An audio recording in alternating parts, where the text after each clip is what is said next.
السلام عليكم جماعة الخير ومرحبا بكم دايما من صفحة بروموسيون إيموبيلي جيجل ألجيريا. هاد المرة جماعة جيناكم بلوكس فيلا ما شاء الله تبارك الرحمن.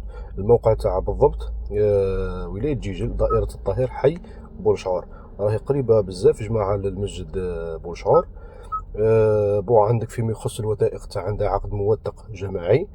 فيما يخص الطوابق عندها طابق أرضي والطابق الأول. جماعة فيما يخص الطابق الأرضي عندنا فيه مبدئيا في الدخلة عندنا 3 كراجات 116 طوموبيل وزوج كراجات مفتوحين كامل على بعضهم. راح نصوروها ان شاء الله مع جماعه، نحاولوا نقربوا لكم الصوره اكثر. وفيما يخص لابارتمون اف 4 راهي موجوده مورا الكراجات، هاكم تشوفوا كيما على الكوتي دروات من جماعه ندخلوا لابارتمون اف 4. وهذو الكراجات اللي مفتوحين على بعضهم. وميمتو جماعه راهي فيها زوج كوزينات وزوج تاع زوج دي سانيتير. فوالا. الموقع تاع هاد الفيلا جماعة راهي ما شاء الله راهي على الطريق الكبيرة. يعني حتى الكراجات هادو يصلحوا للاستغلال المهني، مو جماعة اللي تخدم لاكتيفيتي كيما بياتريز ولا الومنيوم ولا حاجة كيما هكذا. بلاصة ما شاء الله، وراهي قريبة بزاف للمسجد، وهذا هو الأهم وهذا هو الأساس. فيما يخص المرافق جماعة بيان سور عندك كل المرافق الضرورية قدامها، عندك محلات عندك كل شيء، والبلاصة مأهولة بالسكان.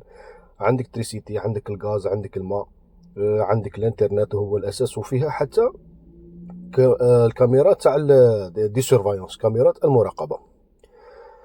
جماعه هذا منا نشوفوا نوري لكم مدخل واحد اخر، بيسك هي عندها 3 مداخل. الفيلا بصفتها كبيره ما شاء الله عندها 3 مداخل. عندك المدخل الرئيسي والمدخل الجانبي، وعندك الثالث اللي هاو منا قدامنا نروحوا ليه درك نوضحوا لكم اكثر. هذا هو المدخل الثالث. المدخل الثاني اللي خرجنا منه درك، والمدخل الرئيسي يجي دائما على الواجهه. كما راكم تشوفوا جماعه راهي على الطريق، راكم تشوفوا في البيش كما فات، راهي على الطريق الكبيره ما شاء الله. ونزيدكم اضافه لهذا فيما يخص لي كليماتيزور. الكليماتيزور جماعه فيها 10 تاع لي كليماتيزور، فيها شوفه سونترال راكب يمشي كلشي ما فيش حتى اشكال. و... وفيما يخص الطابق الاول راهي فيها اف 6، فيها شقه اف 6 مخدومه لوكس دي لوكس. الكوزينه تاع ايكيبي من كل شيء، يعني من صغيره وكبيره. نقدروا نبيعوها مبلي جماعه، نقدروا نبيعوها بدون اثاث. ليسونسيال هذه ترجع كيما نقولوا للمهتم. وثائقها جماعه كيما حكينا عندها عقد موثق جماعي. ليسونسيال جماعه اللي همو امر هذا العقار يحب يفوض فيه ولا يحب لوكاليزاسيون اكزاكتومون، انا قلنا جاي في بولشعور ورقم مالك العقار راهو في الفيديو، يتصل به يبرمج موعد يجي يعين هذا العقار. لا عجبته الفيلا يتكل على الله بصفتها انه جايه بناء جديد وراهي مجموله من كل شيء، يعني بلاصه ما شاء الله. والاهم من هذا الشيء كامل جماعه راهي عندها 4 فصاد، عندها 4 واجهات، يعني كوروندير الهواء ماني ما شاء الله. والبلاصه راهي تري كالم، يعني ما فيهاش حتى ازعاج، ما فيها حتى بروبليم. بلاصه نعرفوها على كل حال. حنا قبل ما نصوروا هذه الفيلا نعرفوا البلاصه. دائما نحكي جماعه اللي انتيريسي فوالا بهذا النوع من العقارات يتواصل معنا يجي يشوفها. وحاولنا نوضحوا يعني في فيديو طويل شويه راهي في 10 دقائق تقريبا، هكا باش نصوروا كل صغيره وكبيره. واش نقول لكم يا جماعه، ليسونسيال تابعونا العروض، مازالت عروض واحده اخرى ان شاء الله حنشروها. ان شاء الله راح تلقاو الحاجه اللي تعجبكم. نحكي اكزاكتومون على ولايه جيجل وخصوصا الطاهر منتو جماعه عندنا فيها عروض ما شاء الله تبارك الرحمن. تهلاو في روحكم جماعه ونخليكم تتبعوا الفيديو. والسلام عليكم ورحمه الله وبركاته. أعوذ بالله من الشيطان الرجيم. بسم الله الرحمن الرحيم. حميم. تنزيل من الرحمن الرحيم. كتاب فصلت آياته قرآنا عربيا لقوم يعلمون. بشيرا ونذيرا فأعرض أكثرهم فهم لا يسمعون. وقالوا قلوبنا في أكنة مما تدعونا إليه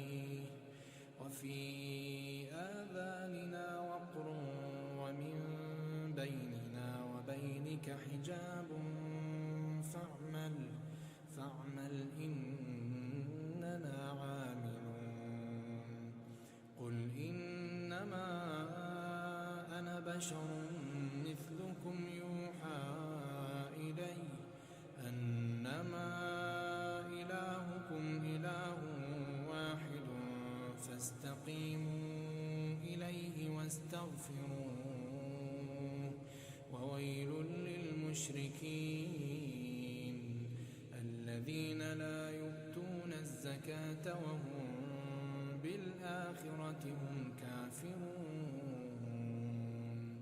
إن الذين آمنوا وعملوا الصالحات لهم أجر غير ممنون قل أئنكم لتكفرون بالذي خلق الأرض في يومين وتجعلون له أندادا ذلك رب العالمين وجعل فيها رواسي من فوقها وبارك فيها وقدر فيها أقواتها في 4 أيام سواء للسائلين ثم استوى إلى السماء وهي دخان فقال لها وللأرض ائتيا طوعا أو كرها قالتا أتينا طائعين فقضاهن 7 سماوات في يومين وأوحى في كل سماء أمرها وزينا السماء الدنيا بمصابيح وحفظا ذلك تقدير العزيز العليم فإن أعرضوا فقل أنذرتكم صاعقة مثل صاعقة عاد وثمود إذ جاءتهم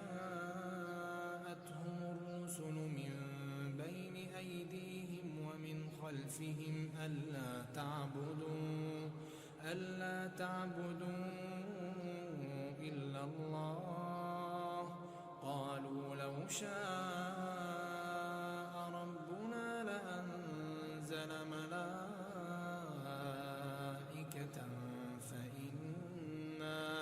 فإنا بما أرسلتم به كافرون فأما عاد فاستكبروا في الأرض بغير الحق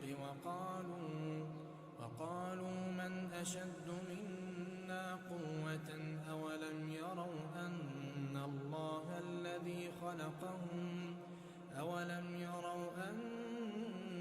الله الذي خلقهم هو أشد منهم قوة وكانوا بآياتنا يجحدون فأرسلنا عليهم ريحا صرصرا في أيام نحسات لنذيقهم عذاب الخزي في الحياة الدنيا ولعذاب الآخرة أخزى وهم لا ينصرون وأما ثمود فهديناهم فاستحبوا العمى على الهدى فأخذتهم صاعقة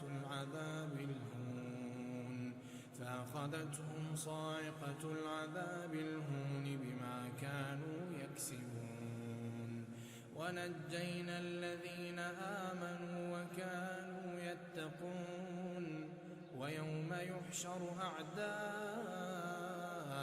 الله إلى النار فهم يوزعون حتى